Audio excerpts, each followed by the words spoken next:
So Tallamy is such a great example to talk about. I'm a fan. This is an entomologist at the University of Delaware. He speaks very eloquently and has some really good ideas about how to enjoy your garden ecologically. He does put some numbers, some compliance rules on it, which is too bad because if that turns anybody off, number one reason why that's too bad. For me, it just encourages me. Like, wow, I love that native plant. Two of the first plants that I got here were Solidago and Trichum. I'm like, because I missed that activity in the fall and it was fall. I'm like, oh, I'm going to get those and sticking them right in between these Asian azaleas, which are brown and dying. Um, and they will prop them up. And I was very happy. So I am a fan of Doug Tallamy simply because he's got this very simple message of, just give it a try. Just look around. What I hear from that guy is these are some really good plants. An oak tree is a wonderful thing. He wrote an entire book on the life cycle of an oak tree.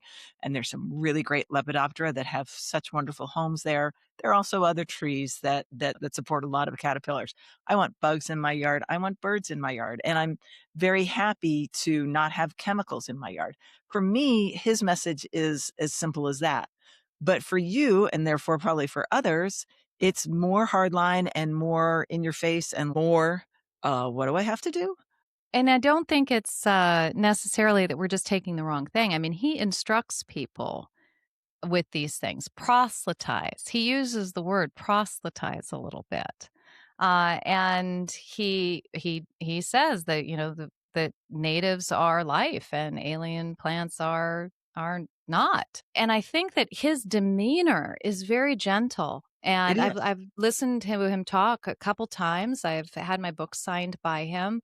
And I've watched the sycophantery. Is that the right word? The sort of obsequious, hello, Dr. Tallamy, thank you for saving the world in front of me, and had him go, oh, well, it's just a book, and and write the book. Right. But no, you're saving the world, and He think, can't oh help that, my Marianne. God. He can't help what they're saying to him. He can't help. Well, yes and no. He can't help that person who can. But Nobody. yeah, nobody. But that person is going to go off and proselytize and push. And that's the person you're going to meet in your master gardener meeting when you raise your hand and say, oh, I've got a good plant for a winter garden, a hellebore. And they turn around and go, we really shouldn't be pushing hellebores. I think it's a bit problematic. They're not native, they're poisonous. And I was like, are you kidding me? So yeah, Doug Tallamy is not responsible for that guy. But when you push somebody, when you hand to them, a couple books worth of factoids and instructions. And, it doesn't mean that your neighbor's a bad person for not having native plants, but they may not be as knowledgeable as you. What does that set somebody up? That's from the book.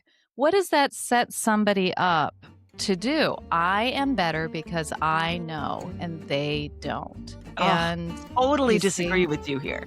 Totally yeah. disagree with you. Okay. Okay. Bring it on, Harris.